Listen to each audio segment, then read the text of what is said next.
El Paso River Oaks Properties Schoolyard Sports Studio. Here's Steve Kaplowitz and Adrian Broadus. Good to have you back with us here on a Wednesday edition of the show. He's Adrian Broadus. I'm Steve Kaplowitz, coming your way, 600 ESPN El Paso. Ooh, excited about today's program. Should be a lot of fun. In fact, we've got Jaffe coming up in our 4 o'clock hour. And then we have Lane Frank and special guest picker Bernie Olivas in our 5 o'clock hour picking NFL games. Boy, I hope Lane can rebound from last week. Cinta de Oro just took, it was almost like a wrestling match where Cinta went off the top rope and just landed about 4 or 5 big elbows and finished off a 1-2-3 count and pinned Lane because Cinta was on fire last week picking games. Man, he didn't go easy on him, Steve. No. And the thing is after Cinta made a lot of those picks, I thought to myself, man, he went with some upsets. But the upsets came through, and at least the ones that he said. So good stuff there by Cinta de Oro. I'm trying to see. Cinta was 6-1. Let me see here. 6-2, 7-2, 8-2, 9-2, 10-2, 11-2. He was 11-3. Good stuff, man. He knows his football. He's trying to downplay it, say, I don't follow it as much. Man. This man knows his football. Cinta needs to go to Vegas and open up his own, he needs to talk to Lee Sterling about getting into ParamountSports.com and helping him out. That's right. Yeah. Lee needs some help, too, Steve. So I think that's a great idea. Maybe he could help him with his weekly picks. Maybe so. I feel like Lane went 8-6 and Cinta went 11-3. I got to double check that, but Bernie Olivas will be picking games with Lane today, so that'll be coming up. And by the way, Bernie was with us yesterday, but Bernie's never picked with Lane. It's like a role reversal. Lane even said to me, he goes, is Bernie coming to pick college games against me? And I'm like, oh, no, it'll be NFL. It'll be NFL. And by the way, I think Cinta de Oro is now, like, he's had the best week ever against Lane Frank. I don't think anybody has ever outpicked Lane like Cinta did last week. And I mean, listen to these picks, Adrian. Chiefs over the Dolphins, and Lane had the fish. Packers over the Rams. Lane had the Rams. Cinta had the Pack.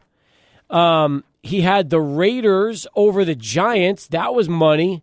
Eagles over the Cowboys. That was money. Texans over the Bucks. That was money. A lot of big picks in this one. Yeah, definitely. You know, it's interesting because with our weekly picks, Lane's often asked us, how am I doing? How am I doing on the whole season? Well, he was on a good streak. I don't know what his season total is, Steve, but he was on a nice little streak here, beating guests left and right. Yes. And this is one of the first weeks in a while. I can't be specific as to when he actually lost a week, but this is the first week in a while that he actually lost. You're right. Let me see here. So Lane was 4-3, and then he went to 5-3, 5-4, 6-4, 6-5, 6-6. I think he went 8-6. I think he went 8-6, and Cinta went 11-3. That's he still went over 500, but man, that's impressive stuff. So. We usually try to reveal the results when Lane comes in, but as I started going through these picks, I was like, wow, Cinta de Oro just was on fire picking the NFL games. I was so impressed. Good stuff by Cinta. Yeah. Meanwhile, in our first hour, we're going to talk a little baseball, and we've got baseball news, by the way, since Jay's going to be stopping by on our Roto-Rooter hotline here in about 10 minutes. Ron Washington is back in baseball as manager of the Angels. That happened today. Other managerial moves with Craig Counsell going to the Cubs and the Mets getting a new manager. We got to talk about that as well. Mendy is now a Met. Mendoza is their new hire, so we'll talk about that. And free agency is now underway, and so interesting. There's a lot of good news, a lot of good baseball news when we bring Jaffe back to the show coming up here in just a little bit, and then Lane will join us in our 5 o'clock hour. And before you know it, the season debut of UTEP basketball with Keitha Adams and Joe Golding. How about that? Man, we've had so many editions of this radio show, Steve, on air. I think it started with UTEP basketball with Kevin Baker and Rodney Terry. Now we're here, UTEP basketball with Keith Adams. Baker. Yeah, I was already getting this wrong. Keith Adams and Joe Golding. I love it. How far we've come along. We have. It's going to be fantastic. So, really excited about it. Looking forward to it, and should be a lot of fun when we have those two coaches joining Taish coming up in our 6 o'clock hour today. So, as you might imagine, we're going to be busy. We've got UTEP basketball back tomorrow as well. Miners in action against a team from Oklahoma that I didn't even know existed. How about that? The Science and Arts Center, right? Yes. I'm not giving their full. I said this on Miner Talk. I refuse to say their full college name. Why? Do you refuse, or you just don't know? No, I refuse it. I refuse to. I know the college name. I'm not going to say it, Steve. Do you know where they're located? Oh yeah, I do know where they're located. Where? And Oklahoma. Where in Oklahoma? Starts with a D. Nope. Starts with a C. No, and I don't know it then. I was probably thinking the mascot then, and I just assumed that was the where it was. By the way, it says here, it's the University of Science and Arts of Oklahoma Drovers. The Drovers, and by the way, Chickasha. Oh, okay. Chickasha, the Arts and Oklahoma. Science Center of Oklahoma. Okay, Yeah. I got you. In Chickasha, Oklahoma. All right, let's do it. The Drovers. They are. By the way, I'm looking at some of their sponsors. Chicken Express is sponsoring them. That is pretty solid. That's good. When Pre-game meals? when you have a place like that, which apparently is home of the legendary Express tenders and Chicken Sweet Tea, you're in business, man. You are in business out of Chicken Express. I just feel bad for some of these fans who have to think about it. They've committed to the science, they've committed to the arts, and having to watch some men's basketball here on Thursday. So that's the interesting part of all of this. Well, the thing is this: if it's a science and art school, that means they're bright. They're going to be bright kids playing basketball, right. And chances are, if they're a pretty smart team like we know they're going to be, that could always give UTEP a little trouble. They've won the NAIA Men's Basketball National Championship in the 21st century. So there you go, Drover Athletics. I was looking to see if there's a Chicken Express in El Paso, but I don't think there is. That's a bummer. I like Symmetry Turf that they have as a sponsor as well. Yeah. Champion Sports Magic. Yeah, They got some good people. Champion Sports Magic? Really? Or it's just one is Sports Magic. They have another one called Champion. Oh, so, okay. I'm clicking on these, and I'm just seeing these for the first time. By the way, the closest Chicken Express to El Paso was in Midland. Okay, they might have to make a trip. They do have Midland, and they're all over Texas. They just haven't come this far west. If In-N-Out Burger is going to go to Albuquerque, why can't Chicken Express come to El Paso? Ooh, you opened up a can of worms, Steve. Will you be making a trip, a day trip to Albuquerque at any point in 2024 to get In-N-Out? No, it's in Tucson, so that's only 4 hours away. I agree with you. How much shorter is the Burke versus Tucson? Not much. It's no. 3.5? Yeah, 30? I'm saving 30 minutes? No, yeah. Unless you wanted to. Look, you take your pick of Trader Joe's locations. You want to go exactly. Trader Joe's, In-N-Out, and in Albuquerque or Tucson. You just kind of make your decision. Truth is, yeah, exactly. There's no. We don't even have a Trader Joe's, anywhere closer than Albuquerque. See, Albuquerque and Tucson are interesting. It really is. I still think it's a matter of time before In-N-Out comes to El Paso. We need it, man. I really do believe that. What would be your pecking order? Trader Joe's, In-N-Out, HEB. Where are you going? I'm going Trader Joe's 1. Yeah. Ooh, that is tough. I know, because HEB is really good, you know too. What? I'm going to go HEB over In-N-Out, and here's why. If I need In-N-Out and I go to Phoenix at least twice a year, I can always hit it on my way over there, right? It's like a treat. Right. Whereas HEB is so far away from here that would probably be a better stop. Okay. How about you? I'd go same order, exactly. Exact same order. I don't need In-N-Out. I'm good. I'm a Whataburger guy. There you go. You know what? I am too. I have settled into I've got my Whataburger go-tos, and I'm happy. And by the way, I learned something this week, okay? Some people always say that, well, it's made to order and, you got to wait a little while while you get your food. If you order on the app, you can essentially just order on the app in advance, pick it up and you don't even have to wait. You just show up, the food's ready to go, and you're done. Just like that. Okay, now we're on the Whataburger subject, but I'm happy about this because I am subject to being in long lines at Whataburger, and I found this out about a year ago, and I love it after football games, Steve, because when's Whataburger the most packed? After a big event. 100%. And if you order on the app ahead, then they bring it to you curbside. It's like perfect. It's the best service ever. And then you have it all loaded up, your favorite order, all that kind of stuff. And then you can get rewards. I mean, there's the rewards plan as part of that, too. So I just cashed in a Honey Butter Chicken Biscuit recently. Did you really? Yes, I did. Oh, you're in business, man. So, yeah, you're there. I mean, seriously, it's like, nowadays, and this is a totally different subject, but nowadays, the apps are the way to go. They really are. Like, I mean, and it's not just food. Our radio station. How many times do we push on all of you the 600 ESPN El Paso app? And we're not just doing it to get app downloads. I mean, that's nice, but we're doing it so that if you listen to the radio show through your Bluetooth device or your Apple CarPlay, whatever it is, or your Android, the Android, what is that called? Android, whatever it is. Anyway, you can listen to the station like you're in the studio with us. That is the point. That's why we're telling you to listen to the app, because the app gives you crystal clear sound. What is the Android version of Apple CarPlay? Is it just the Android store? It's just like as simple as that? That's it? Yeah, the Android marketplace. Android Auto, maybe? Possibly. I don't know. Because I've got CarPlay, I've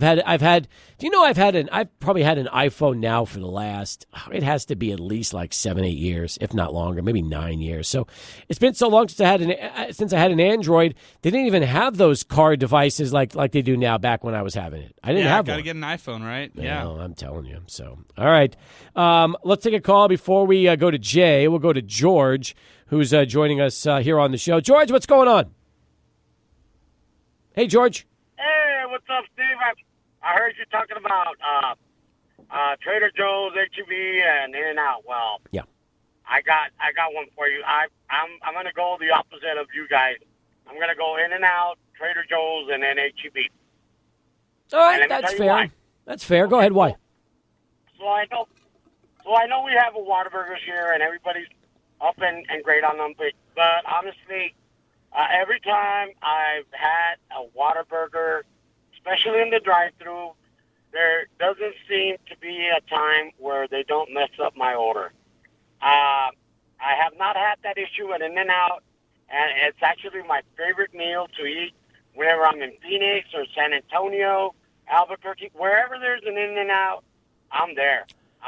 So to answer your question about In-N-Out, I don't think they would bring one here unless they can bring the source of the meat to make the patties available. But if the source of the meat to make the patties are going to be in Albuquerque, why can't they come up with something that's going to make El Paso work?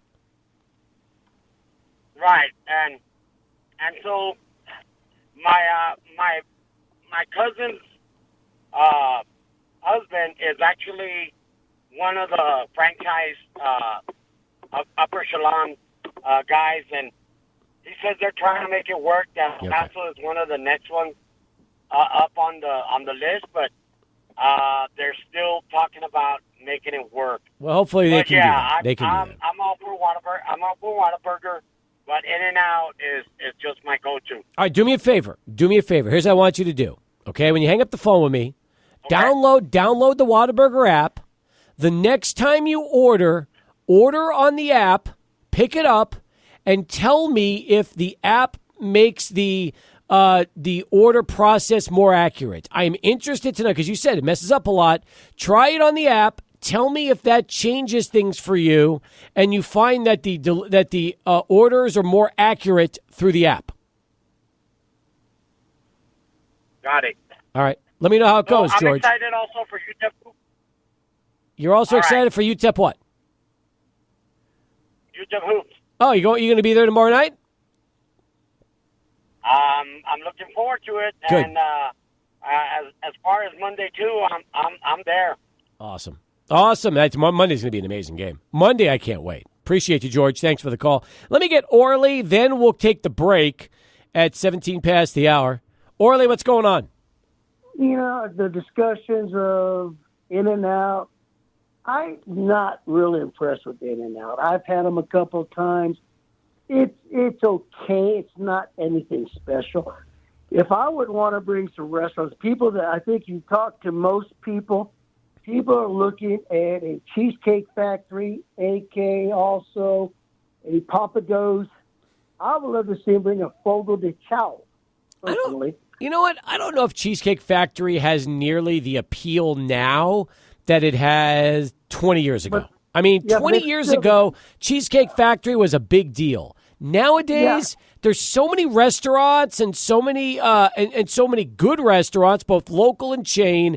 I feel almost like, I don't want to say the ship has sailed for Cheesecake Factory. I just don't feel the appeal is there like it used to be. I think you'll get an In-N-Out within time. If they hit Albuquerque, El Paso would be next because of the regional. I would like to say Papa Do's, the management group that owns it, the franchisee, does have permission for the El Paso location, what I understand. If anybody's ever been to a Fogo de Chao, Albuquerque's got one now. They're great. They're a great Brazilian steakhouse. Them or Texas de Brazil's another one. Yep. I'm surprised El Paso's not gotten one of those yet.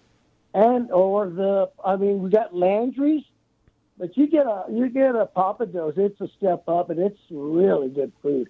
I'm not a big fan of Cheesecake Factory either, but I would like to see a Papa Do's, a Fogo de Chao, something like that to come into El Paso. In-N-Out will be here before you know it. It's a matter of time. Appreciate the call, Orly. Thanks for the tip on that one. 19 past. We'll get to Jay Jaffe, talk a little baseball and beer next. But first, let's go to Charlie 1 and get ourselves our first traffic update of the afternoon. You know, sometimes songs just brings back memories. I mean, the song came out in 1975. And it's so weird, folks. But, it's hard to explain. But, I was born in Brooklyn, lived in Long Island until I was 5, and then we moved to El Paso. And as a kid, and I think my parents did this from when I was about a year and a half till we moved. They had a radio in my room, and they always had it to WPLJ New York, which was a rock station back in the mid 70s. And I remember as a little kid, because I used to have the radio on all the time listening to this kind of music. I remember when this song first came out, and I would have been two or three.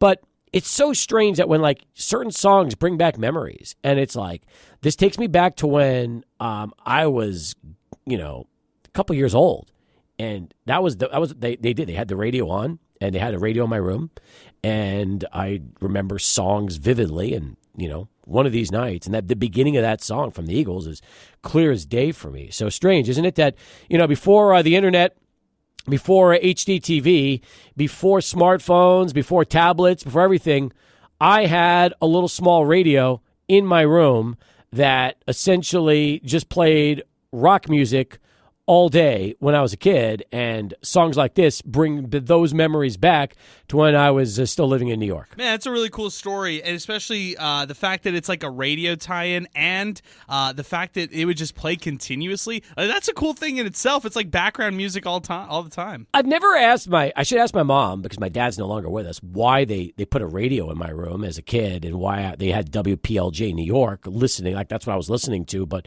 that's what they did. My dad was into classic rock, and he had a record collection of all the latest stuff from the 70s, and Eagles were part of it. So Hotel California, all the Eagles albums, and it's so interesting though that song brings back those kind of memories. Jay Jaffe with us right now to talk a little baseball and beer. When you were a little kid, Jay, growing up in Salt Lake, did your parents do the same thing and put a little radio in your room, listening to rock music all afternoon and evening? I think we discovered we had a one of those all-in-one stereo sets that we got for Hanukkah one year.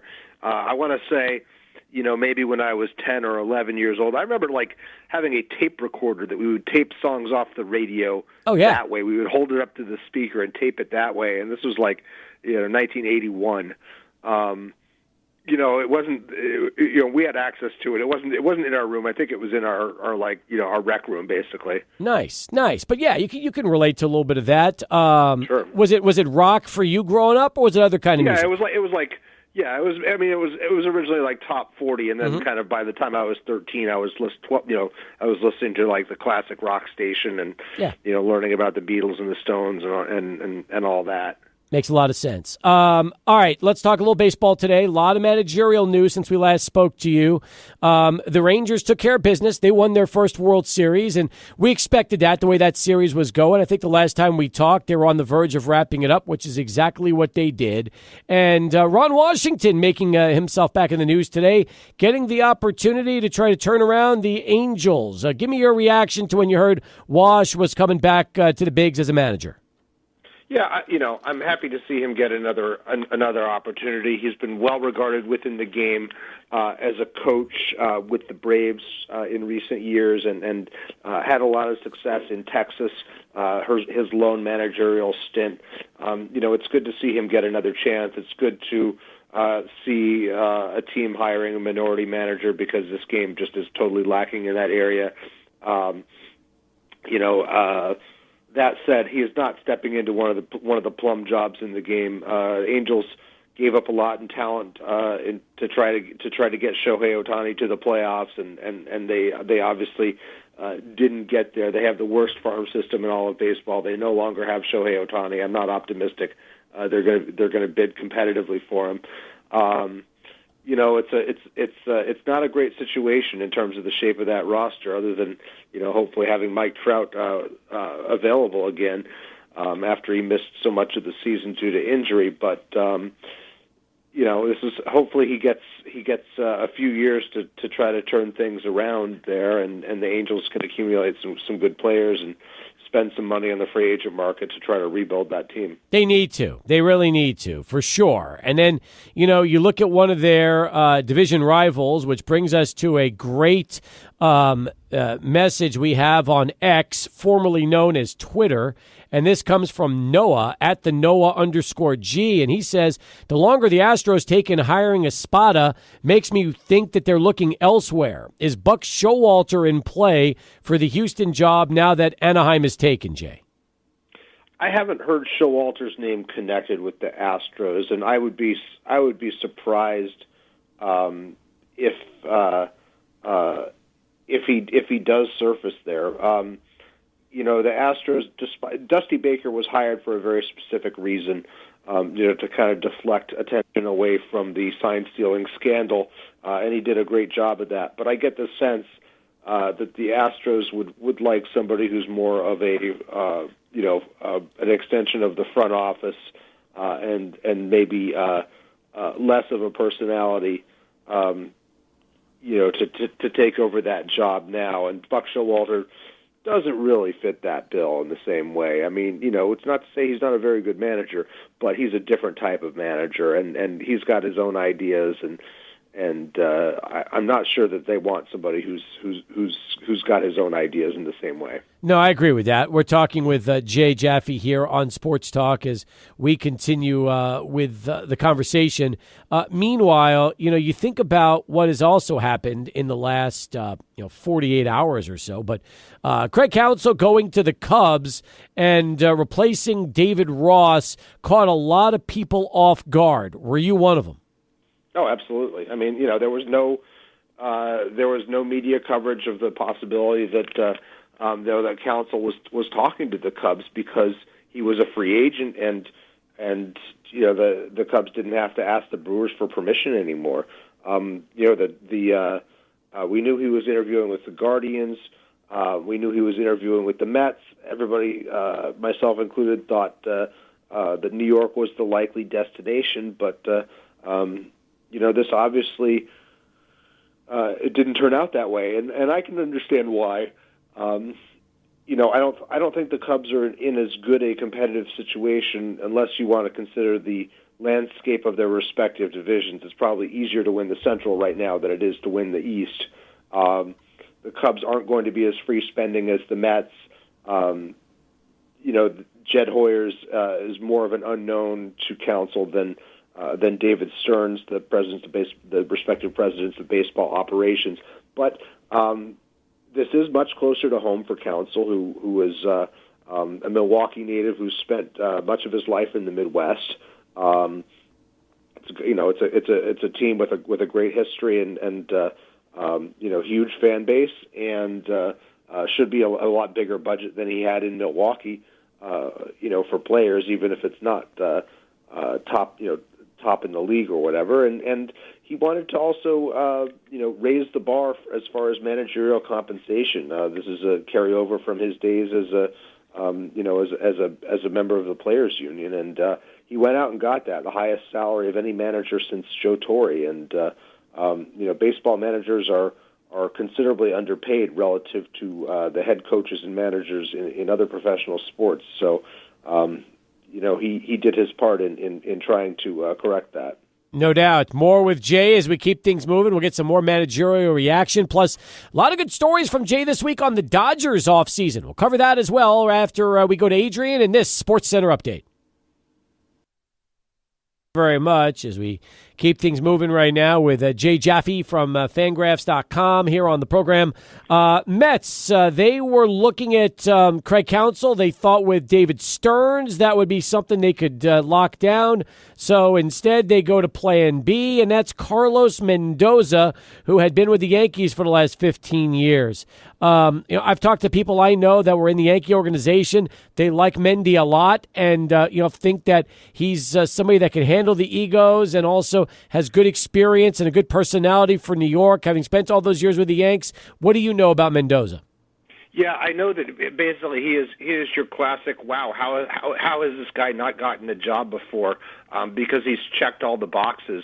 In terms of his training. I mean, this is a guy who, longtime minor league player who transitioned into a major league coach, served as Aaron Boone's right hand man, was part of the Team Venezuela World Baseball Classic management. He comes highly recommended from just about everybody, and I think he is going to be a good fit for that team. Now that said, we've seen the Mets chew up and spit out first-time managers in recent years, and Mickey Callaway and Luis Rojas. Callaway, of course, had some other issues related to his behavior that were part of that. But those managers have not gotten a long leash. Now, granted, this was the previous regime, not the Steve Cohen regime. Mm-hmm. This is a challenging job. There'll be a lot of money involved, but with a lot of spending comes a lot of expectations. So, I think that we're not going to really know until Mendoza's here and his team is playing how the Mets are going to fare. But and this does come at a point when they've said they're going to take a competitive step back. They're not going to be, or they've said they're not. That they're less likely to be spending big this winter after that record-setting payroll. But they also do want to sign Shohei Ohtani. So we'll see how this unfolds. I'm with you on that one. So, yes, good storylines around the bigs with free agency hitting, and I'm sure now there's going to be some other options out there. By the way, where's Milwaukee going to go now that they lost Craig Counsell? I don't know. That's a good question. I haven't thought about that myself. I've been buried in the Hall of Fame manager stuff the last couple days, mm-hmm. and watched all this stuff go by. You wrote about Lou Piniella. That was your latest piece from 7 hours ago for the Contemporary Baseball Era Committee candidate. And we've talked about Lou when you were discussing the committee and who's on the ballot. I'm interested to get your Dodger takes, though, because you also wrote about what's happening with the rotation now that Clayton Kershaw's surgery could keep him out for 2024. They declined Lance Lynn's option. So they re-signed Max Muncy, and yet the Dodgers have a ton of question marks going into the offseason with their rotation. Yeah, the only starting pitcher that they're returning who threw more than 80 innings for them is Bobby Miller, who was a rookie this past year. Mm-hmm. He's a high-ceiling pitcher who looked or who demonstrated that he was major league ready. This past year he didn't do well in his division series start, but there's a lot to like about him. I think you figure he and Walker Buehler, who's back from Tommy John surgery, and Ryan Papilliot, who missed most of the season due to an oblique strain, but pitched well once he came back in September, are probably going to fill 3 of those spots, but we'll probably have some workload related concerns in terms of ramping up from minimal innings totals in this past year. The hope is that Kershaw will be able to pitch sometime in the summer. That said, shoulder surgery is there's just a wide range of outcomes. It's not as predictable a rehab as say Tommy John surgery. So, if the Dodgers do re-sign Kershaw, which itself is not a given, he won't be able to contribute as expected, until mid-season. Now, beyond that, they're going to need to go out and find some innings, and they turned down Lance Lynn's option because he didn't pitch very well after the trade, with the exception of his first few starts. They're going to have to dip into the free agent market. I think they'll probably look at Eduardo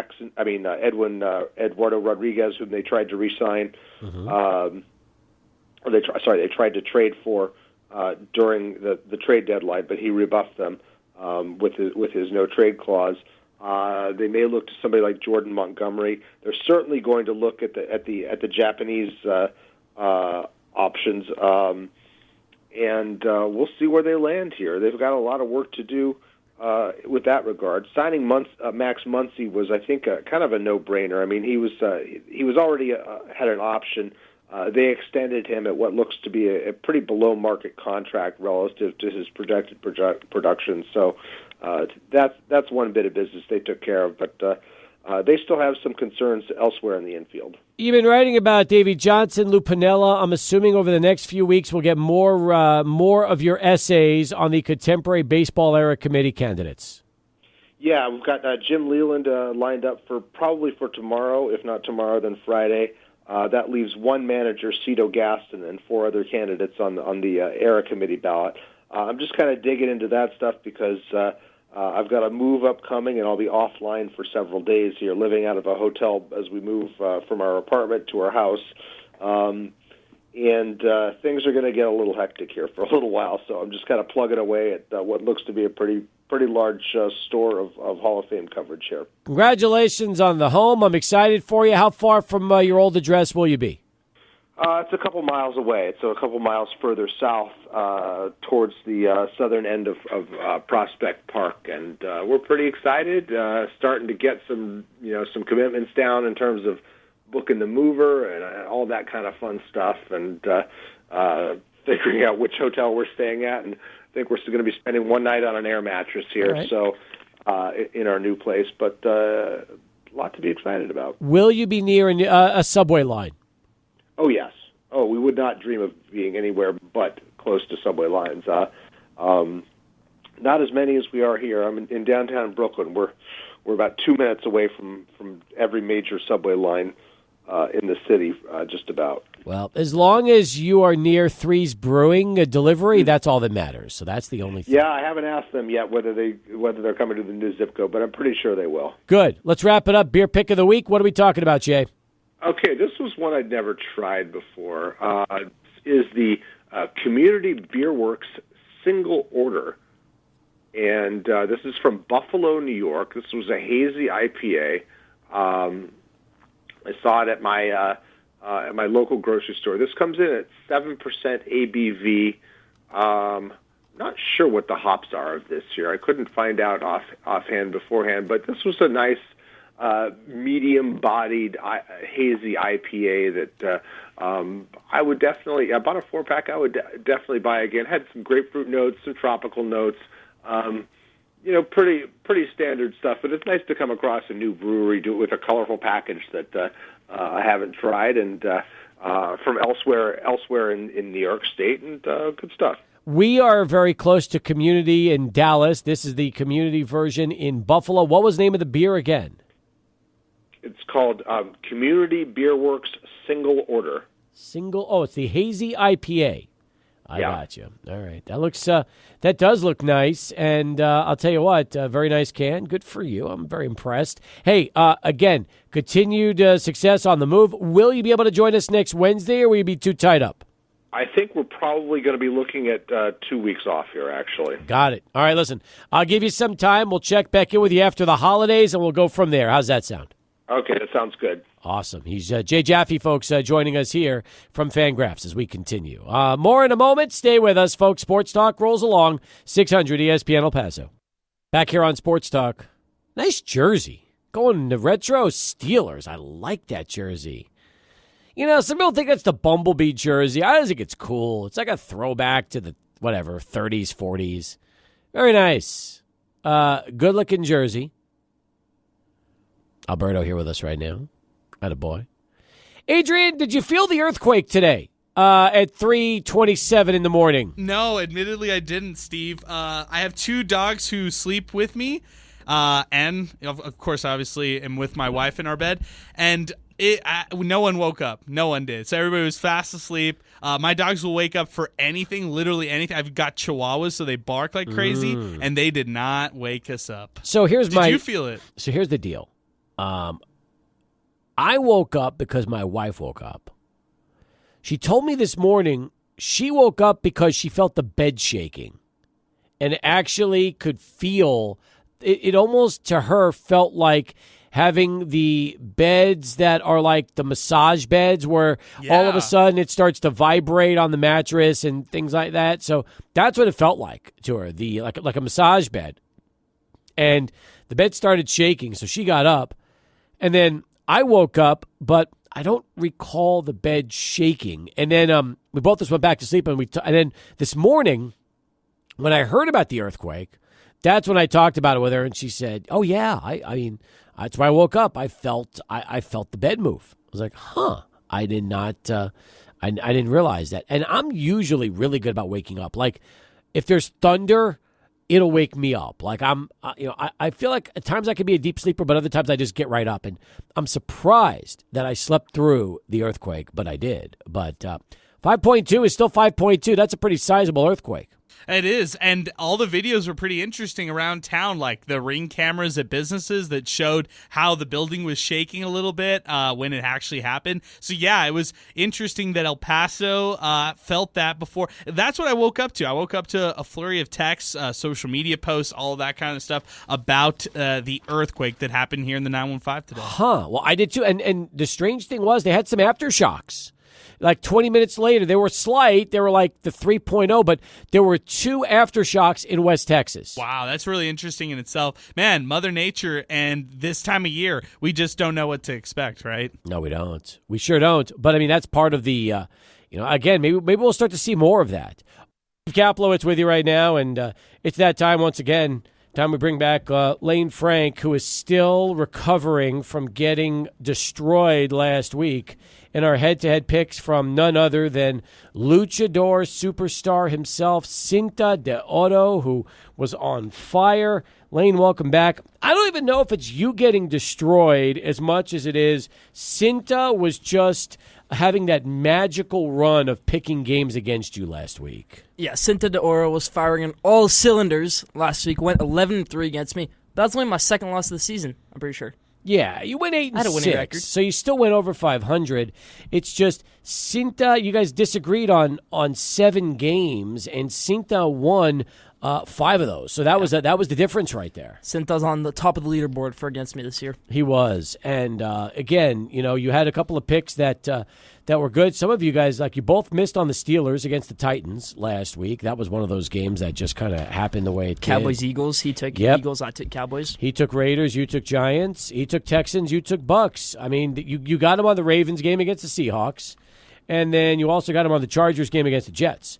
But other than that, it was a rough go. But hey, welcome back. You're looking good. You're all decked out. You got your Schoolyard Sports cap. We got Bernie Olivas back for a second day in a row, picking games against you. And I like the fact that when you found out Bernie was here, you wanted to switch it up and go picking college games versus the pros. We never pick college on here, and I love to talk about college football way more than NFL, so glad we're switching up this week. Well, if you love to talk college, you've got basically Mr. College, Bernie, here anyway, because as you know, he's the executive director of the Sun Bowl, and he is as in tune with the college football world, thanks to that game, as anybody in the business. So I'm excited. It's a treat that we've got Bernie back a second day in a row, and he gets to join you here on Schoolyard Sports. For sure. Hopefully I can pick some good games in college football.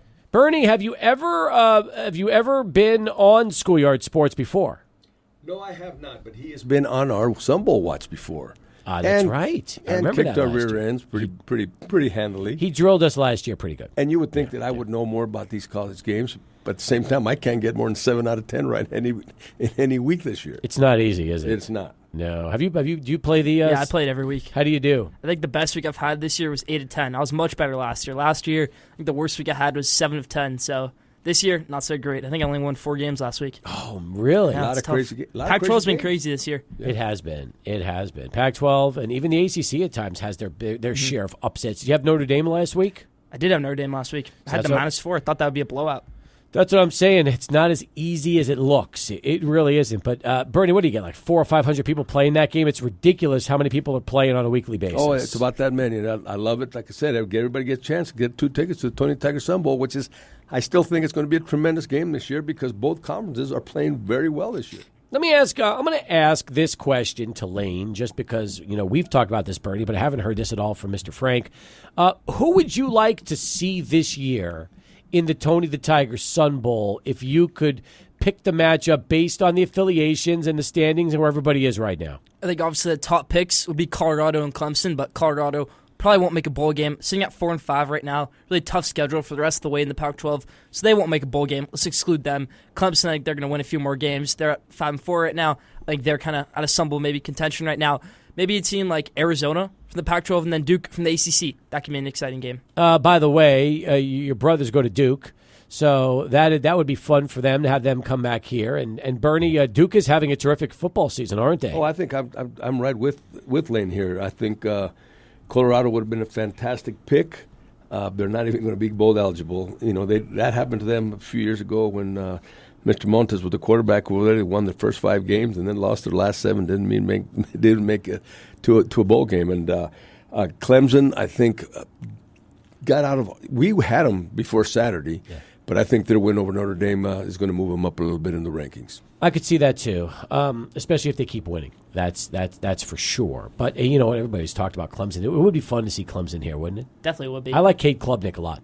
I think so too. So that would be good. Meanwhile, Michigan 9-0. They're undefeated, 6-0 in the Big Ten. But controversy, Lane, controversy, sign stealing, shenanigans, all these things that your future school is being accused of. What do we have to say about all the allegations against Michigan?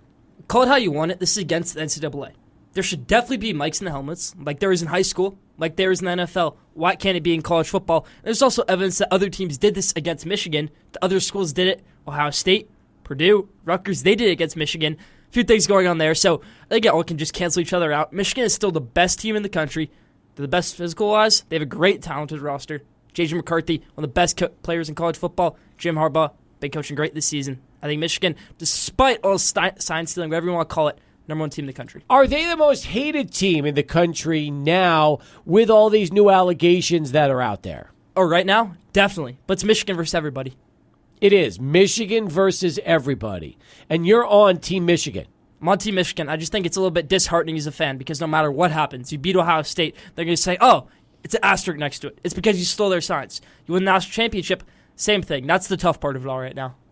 Adrian, you've got a big smile on your face as you've been Well, listening to Lane, so give me your thoughts I think on it's this. pretty interesting because we brought this up to Cade McConnell yesterday, quarterback of the UTEP Miners. He was all about embracing technology. He was thinking that we're talking about like the Stone Age right now of college football, basically knowing that there are high schools across the country who have microphones in their helmets, and then at the NFL level where all these college athletes are trying to get to, they have microphones in their helmets for these quarterbacks to call the plays. I feel like it'd be easier for everybody. Don't we want to just see nicer football instead of all these false start penalties and stuff like that? At the same point, if rules are in place, right? And I wonder what's going to happen with Jim Harbaugh when it's all said and done. Lane, what would you think if he's not able to coach at some points for the rest of the season, knowing he's already had a suspension earlier this year? I think that'd be outright ridiculous. And I think the thing that was brought up by Big Ten Commissioner Tony Petitti was that you suspend Harbaugh for the next 2 games against Penn State and Maryland, and he gets to be able to coach the Ohio State game.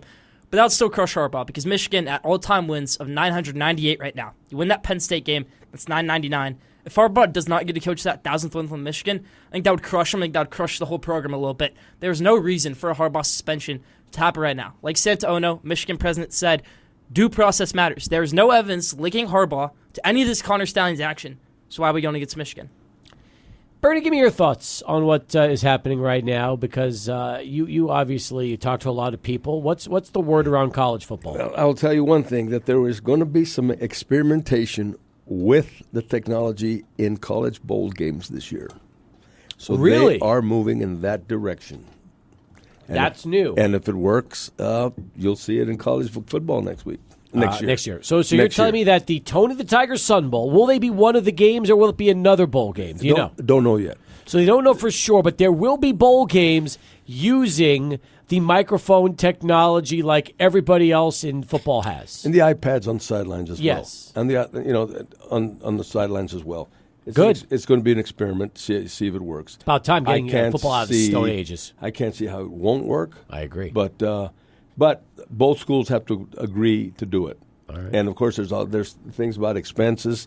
Expenses, and how expensive, who's going to pay for it, that kind of, those kind of items that are up in the air. But I'm pretty sure that they might be experimenting this year.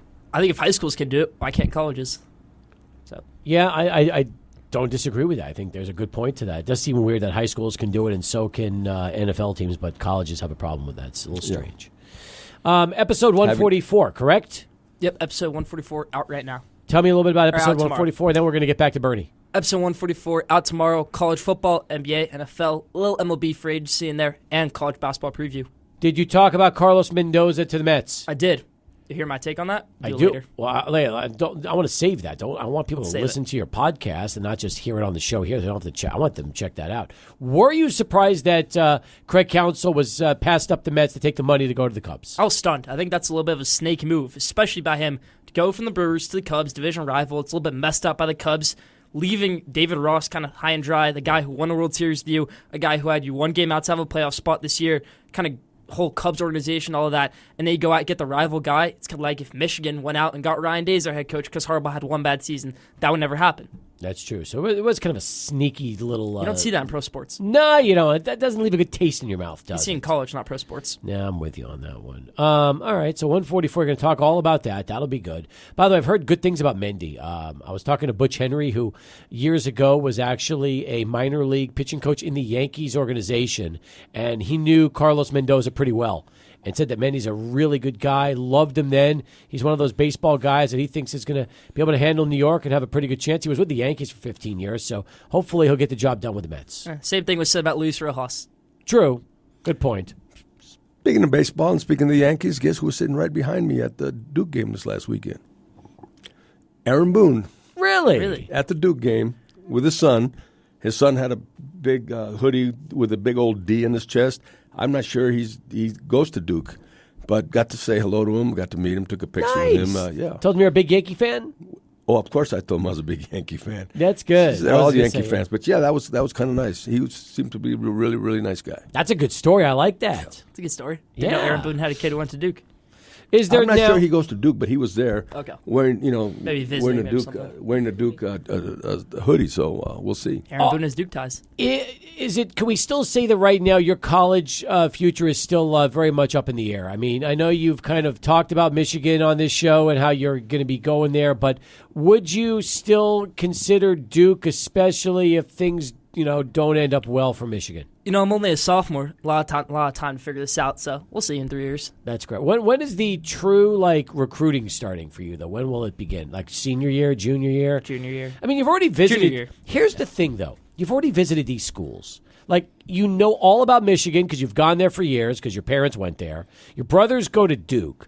So, like, when I was a junior in high school, right, and I visited Texas for the first time, I'd never been there before. It was a really big deal walking around the campus, seeing everything because I had never seen that before. And same thing at Arizona State when I went to ASU just to check that out too before I ultimately chose, to go to UT. So for you, since you've already been to Duke and you've already been to Michigan, are there other schools you're going to even consider? Because otherwise, I almost feel like part of the fun with the college process is the whole visiting campuses, checking that out, and you've done that already. So what are we going to do to kind of make it fun for you as you get closer to college? There definitely are some other schools that are under consideration, maybe USC, maybe Syracuse for sports broadcasting. Nice, I like that. There we go. Have you ever been to Syracuse? Never been to Syracuse. That you got to Never make been the to trip USC. for that. That would be fun. You ever been to USC? Never been to USC. Okay, so now we're talking, Bernie. We got some options here for Mr. Frank. Pretty good options, and the journalism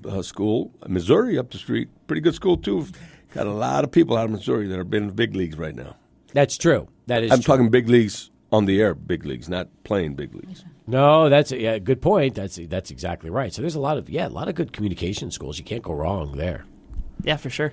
All right. Have you ever been to Texas? Never been to Texas. What is wrong with you? Why would I go to UT? Why would you not even? Why would I go? Listen to me. Okay. When is the next time Texas is playing a bit like you would be interested? Are they playing? Well, are they play hosting Michigan next year, but that's in Michigan. When are they hosting Michigan? In 2026, so I'll already be at Michigan then. Nah, we can't do that. When is the next UTEP game against Texas? I think 2026, if I'm not They mistaken. don't play them in 25? I'm gonna double check on this. All right, listen, here's what we need to do. We need to go together to Austin. All right, I got to show you around. I'll show you. Well, we could do that. That's fine. Well, Rodney Terry will host Go us. see Rodney. You want to see that? That'll be good. Then we could take you around the campus. You could see the communications building a little bit, check things out. In all fairness, you should see these. Your mom almost went there. You realize that, right? She was this close to going to Texas. And had she gone to Texas, you would not be here right now. So things have a way of working out for the best, don't they? We'll see it out. They do. See how right? it goes. Yeah, I think. All right, I'm going to take it. Hey, SEC Texas versus UTEP in 2025, my friends. 25. We might have to go for the UTEP Texas game. That'd be a good SEC. That'd be your versus senior Conference year. USA matchup. Perfect time. Or If maybe Conference Mountain USA West. Yeah, that's right. I like that. All right, that'll be.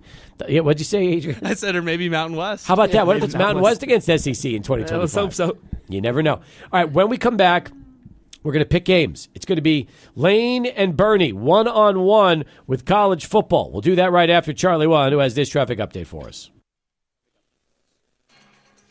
Stephen, the El Paso Metroplex, quite a few trouble spots. I'm going to go to the freeway first, though. I-10 West at Reynolds.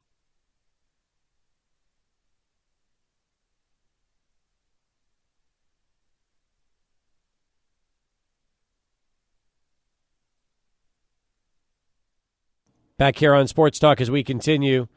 It is our weekly chat with Lane Frank, the host of Schoolyard Sports here at our River Oaks Properties Schoolyard Sports Studios. And I do want to thank River Oaks Properties for bringing Lane to us and sponsoring our studios. And 144 will drop tomorrow, folks. You have the opportunity to listen to Lane talk college football, talk some basketball, college and NBA, or just NBA? College and NBA. Excellent. A little baseball as well, sprinkling some baseball. Free agent thoughts? A little baseball, top 5 free agents in there. Very nice. It's a good show. I'm excited about that. God, I was on, it just seems like it was yesterday. I was on 101. Now we're 144. Crazy. Can I make it to 200? Will you make it allow on me? any Would you episode. allow me to appear on all the 100 episodes? Like, Be on any episode. Thank you. I appreciate it. Let me know and I'll That's put you on. That's Always. good. Well, I appreciate that. It's a lot of fun. I enjoy it. All right, you guys ready to pick games? Here we go. The way we do this is normally in the NFL, I give you the game, the line, and you guys to pick it straight up. But, Bernie, this is fun because we We just did the Chick-fil-A Sun Bowl Pick'em contest yesterday, but maybe what I'm going to do now is go with games that don't involve some of those ACC and Pac-12 teams, but in the top 25, so we can get your thoughts on all the other matchups. That'll be a lot of fun. Looking forward to it. Let's start with the game at 10 o'clock in the morning. It's number 3 Michigan visiting number 10 Penn State. Michigan's 9-0, 6-0 in the Big Ten. Penn State is 8-1, 5-1 in the Big Ten. It's at Beaver Stadium in University Park. Bernie, we'll start with you. Michigan 4.5-point favorites on the road in Happy Valley. You know, I'm a big home team type of guy, but not this time. Michigan's going to win this one. All right. Bernie says Michigan. What about you, Mr. Wolverine? Smart man. Smart pick right there. Let's go, Blue. Michigan over Penn State, kind of burying every naysayer right here. Ohio State played Penn State at home and only won by 8 points. Michigan is going to destroy Penn State. Let me give you a fun fact right here about Michigan. A team has not had a first and goal, second and goal, third and goal, or fourth and goal situation on this Michigan defense all year long. Michigan's starting defense only given up 3 touchdowns. They've scored 4. This Michigan team is elite. They destroy Penn State on the road. How can you play 9 games and only give up 3 touchdowns? Starting defense. On the starting defense. And also not faced a first and goal, not been inside their own 10. That's ridiculous. You realize it's that. An amazing defense. It's not sign stealing. That's not sign stealing at all. Okay. That's good football. Stop being in denial with the sign stealing. It's good football. Listen, it's great football. You can't deny J.J. McCarthy thrhrowing the ball 50 yards downfield. Oh, it's sign stealing. We can't deny that. Maybe they're great and they're stealing signs. Yeah, hey, how about the Astros? They were great and they were signs, so it cancels out. Listen, the Astros were great. They were stealing signs. Ohio State banging trash cans. Ohio State tried to steal Michigan signs last year. How'd that work out? 45-23. Go Blue. There you go. All right. Next up, number 8 Alabama visiting Kentucky. SEC battle here. Alabama's 8-1, 6-0 in the SEC. Kentucky is 6-3, 3-3 in the SEC. Lane, I'll start with you. It's in Lexington at Kroger Field, and Alabama 11-point road favorites.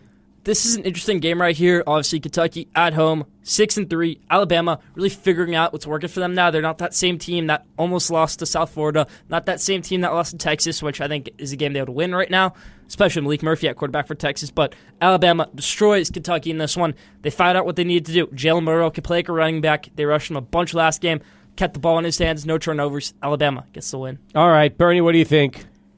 You know, a lot of people don't know that Nick Saban coached in the Tony the Tiger Sun Bowl.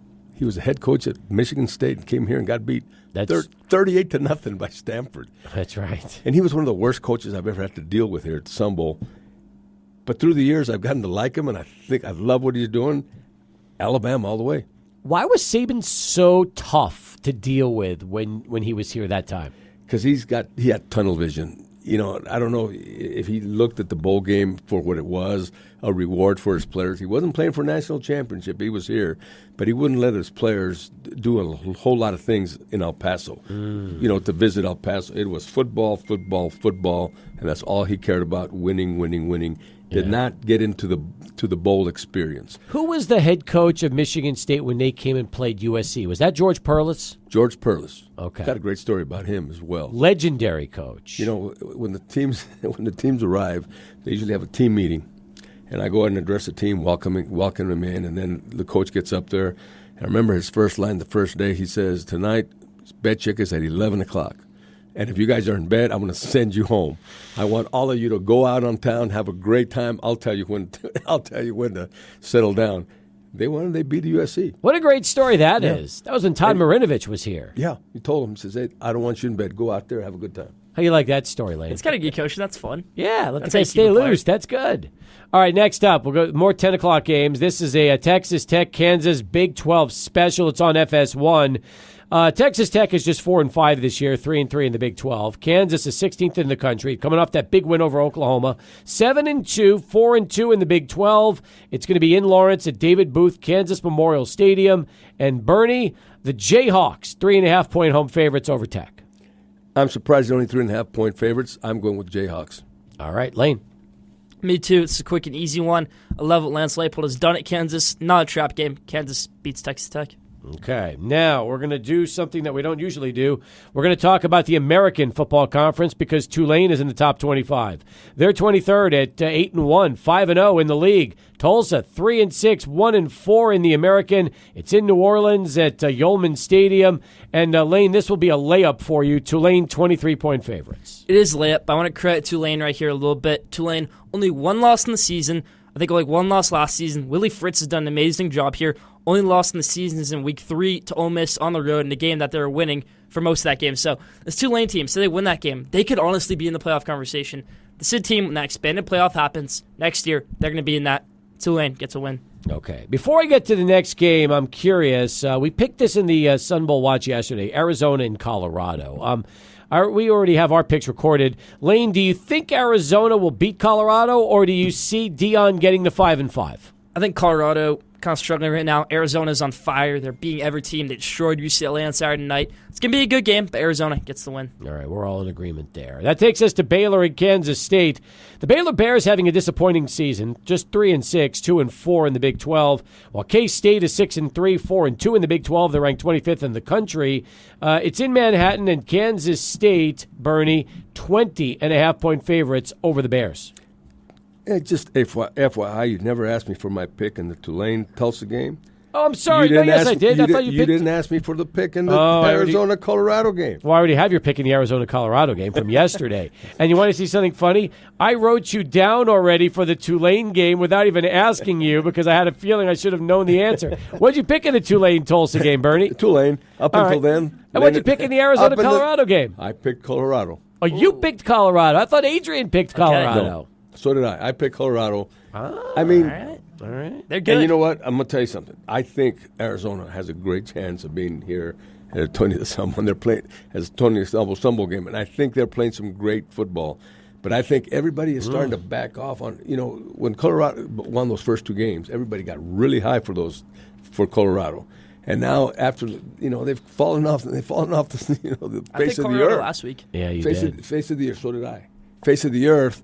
And nobody is taking them serious anymore, and I think Colorado's going to come back and surprise somebody, and I think it's going to be this week. Especially it's a noon game, not a night game anymore. That's true. Are you picking Tulane over Tulsa, Bernie? Yes. Okay, I've got you down for that. Then who do you like in the K-State Baylor game? K-State. All right. What about you, Lane? K-State should definitely win that game versus Texas last week. They had a chance. They missed a really close field goal. Then they got the ball back, made a good field goal. Then they got to 1st and goal, went 4 straight plays, didn't score a touchdown. That's credit Texas' defense. But you could have kicked the field goal right there, tied the game, gone double overtime. I don't get why they didn't do that. It's ruining your chances at winning another Big 12 championship, just like last year. K-State, though, do rebound. They get a win. All right. Approaching the bottom of the hour. More picks coming up with Lane and Bernie. But first, right back to Adrian with this Sports Center update. Much. All right. By the way, apparently Sister Jean is attending the Loyola game at the Barstool Invitational. Isn't Sister Jean like 101 or 102 years old, and she's going to games? That's pretty impressive. That's right, yeah. Shout out to Sister Jean. Shout out to college basketball back. That's a Lane Frank sport right there. Sister Jean is 104 years old. That's great. Amazing. She's never going to. Spirit of Sister Jean, Loyola Chicago. She's going to stay with them until they win a national championship. She's going to stay with them until they win a national championship. I think so, too. I don't think Sister Jean I don't think they will, but... Never know. I don't think she's ever leaving. I don't. It's pretty remarkable. All right, here we go, guys. We're back to games. Do you want to still pick ACC and Pac-12 games, or should we pick SEC, Big 12, Big 10? What do you want to do? Want to pick them all? Pick them all. Miami, Florida State. We picked that last week or yesterday. Miami 6-3, 2-3 in the ACC. FSU is 9-0, 7-0 in the ACC. It's in Tallahassee at Doak Campbell Stadium. Lane, FSU, 14-point favorites at home. Miami has lost some ridiculous games this year. You look back to that Georgia Tech game. You look back to last week's game versus North Carolina State. 2 games they should not have lost. They don't win this one right here. Even though it's a heated rivalry, Florida State's just the better team. Let's go FSU. Mike Norvell has done a great job down in Tallahassee. Did you pick Miami this one, or did you pick FSU? I picked FSU. FSU's got a lot to play for. They got the ranked 4th. They want to stay there. They will play hard. All right. What about this big one? Utah and Washington, 1:30 on Fox. Bernie, Utah, 18th in the country, 7-2, 4-2 in the pack. Washington's undefeated, 9-0, 6-0 in the pack. They are 9.5-point home favorites. For the same reason that Florida State is playing for something, so is Washington. And I love Coach Willingham with Utah, but the Huskies, and this one at home. All right. What about you, Lane? Upset tonight or upset on Saturday or no? I think Utah can slow down this Washington offense really well. We've seen some teams do that this year. Say Arizona State, they were able to slow down this Washington offense. Utah can do that too, but Washington, their defense, they're going to play well in this one if they haven't the past few weeks. Let's go Washington. Like Bernie said, it's something to play for. One of my favorite games this week is Tennessee and Missouri. Should be a great SEC showdown. They're both 7-2. They're both 3-2 in the SEC. It's going to be in Columbia. Tennessee's 13th. Missouri's 14th. Tennessee a 1-point road favorite, Lane. Missouri's one of my favorite stories in college football. I really hope they can make it into your 6 bowl game if they go 10-2. So let's pick Missouri right here. I watched this game last year. It was close for about 3 quarters. Then Tennessee took over, won that game 60-24 after it was 28-24 at one point.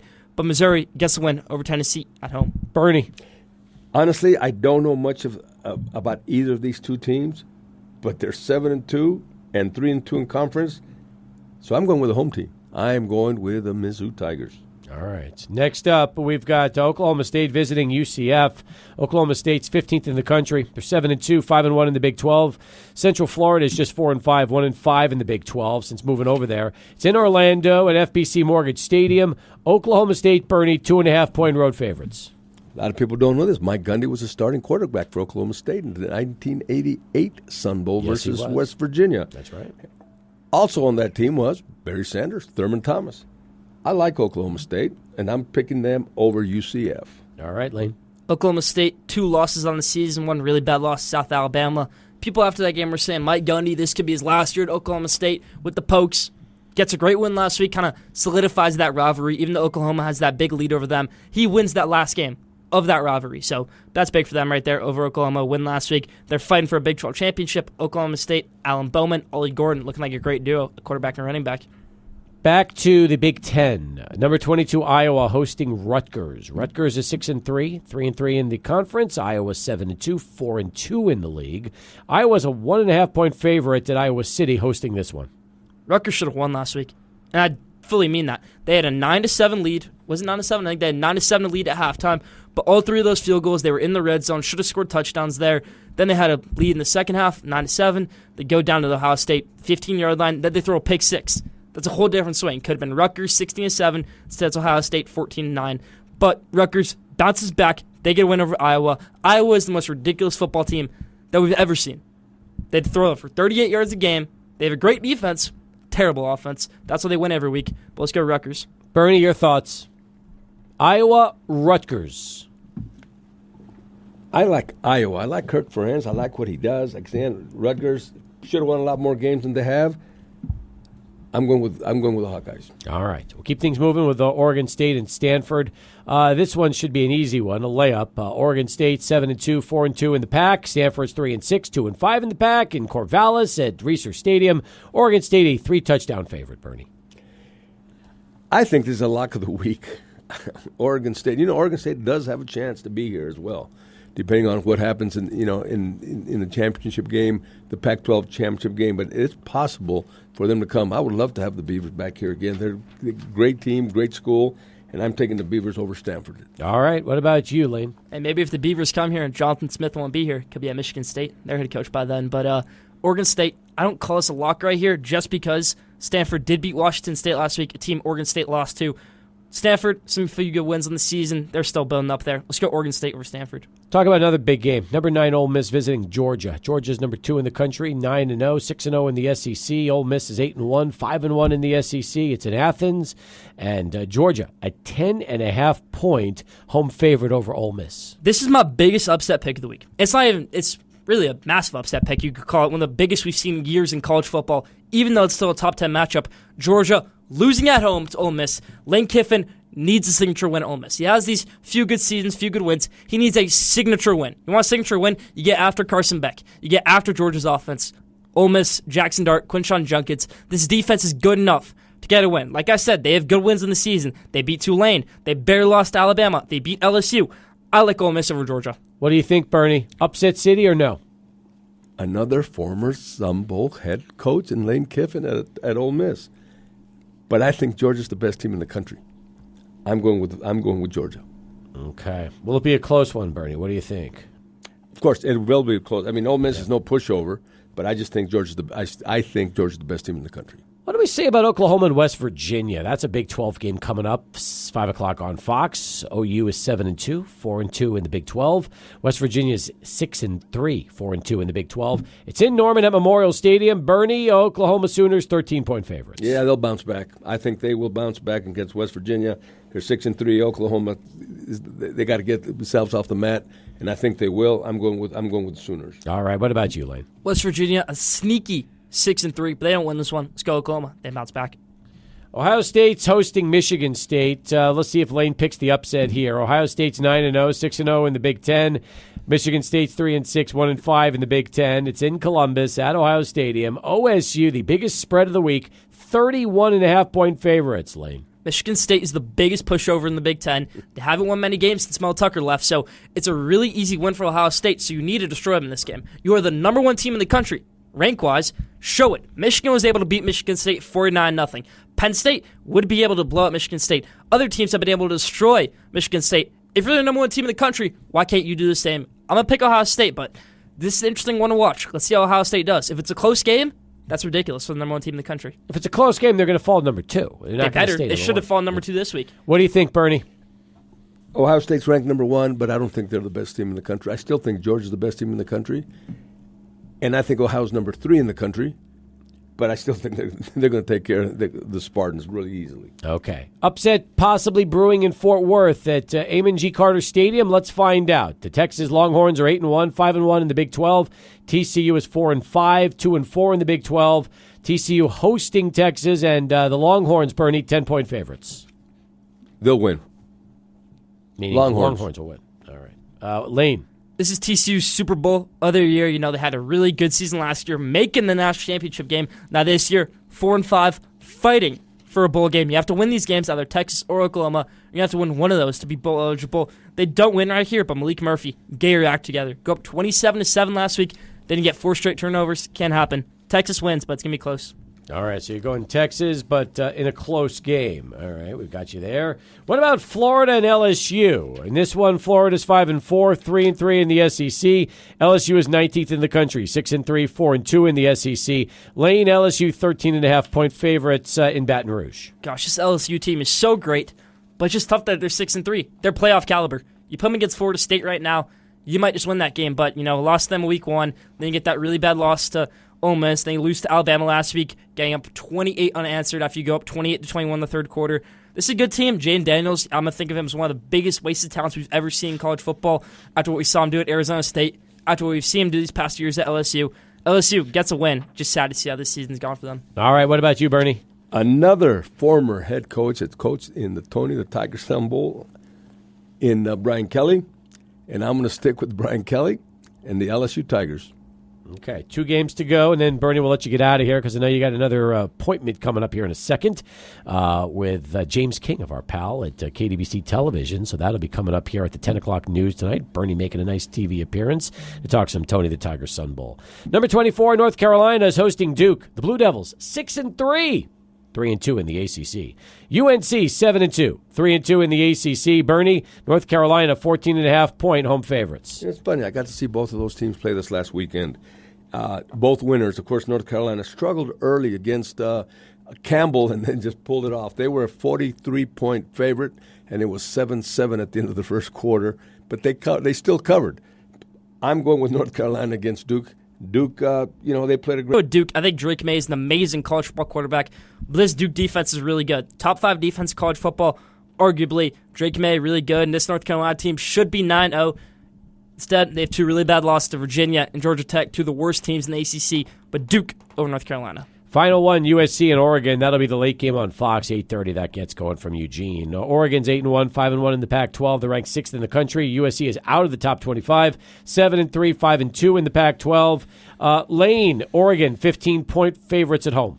This USC offense is top-notch, and then this defense looks like a bunch of trash defense that you could find a high school football game, whatever it might be, a peewee football game. That's what this defense looks like for USC. Even though they fired Alex Grinch, they have a new defense coordinator there right now, former Michigan defensive line coach Sean Nua. He'll be their defense coordinator in this one. Not going to win this one. Oregon, Bo Nix, they have a lot to play for. Bernie? USC has the current Heisman Trophy winner playing for them. They do. But Oregon got Bo Nix. I'm going with Bo Nix. I'm going with the Ducks. All right. That was fun, guys. Good job on this. So the two of you disagreed on the Duke, North Carolina game, the Arizona, Colorado game, the Rutgers, Iowa game, and the Ole Miss, Georgia game. Other than that, you're all in agreement. So Do we need a tiebreaker? let me see here. Hang on. 1, 2, 3, 4. We do. All right, let's go tiebreaker.